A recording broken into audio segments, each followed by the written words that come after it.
హిమాలయాల గర్భంలో ఒక అద్భుతమైన సంఘటన జరిగింది. అది శివుడి ఆగ్రహం, శివుడి ఆనందం, శివుడి తాండవం గురించి. ఒకసారి త్రిపురాసురులను సంహరించిన తరువాత మహాదేవుడు ఆనందంతో తాండవ నృత్యం ప్రారంభించాడు. ఆ నృత్యం సాధారణ నృత్యం కాదు.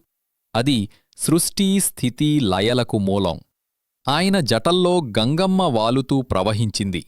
గలంలో నాగులు కిరీటంలాగా అలంకరించాయి. మస్తకంపై అగ్నిజ్వాలలు మెరిశాయి. ఆ నృత్యం శివుడి పరమశక్తిని ప్రపంచానికి చూపించింది. ఆ తాండవాన్ని చూసి దేవతలు, గంధర్వులు, యక్షులు అందరూ మునిగి తేలిపోయారు. అప్పుడే రావణుడు శివుడి మహిమను చూసి మంత్రముగ్ధుడయ్యాడు. అతను ఆ తాండవాన్ని వర్ణిస్తూ శివతాండవ స్తోత్రంను రాశాడు. ప్రతి పదం శివుడి నృత్య కాంతిని, విశ్వరూపాన్ని వర్ణించింది.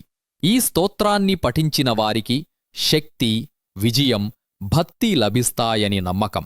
శివుడి తాండవమంటే మనసులోని అంధకారాన్ని తొలగించి జ్ఞానాన్ని వెలిగించే శక్తి. ఓం నమః శివాయ. ఈ కథ మీకు నచ్చితే మా ఛానల్ సబ్స్క్రైబ్ చెయ్యండి, బెల్ ఐకాన్ నొక్కండి.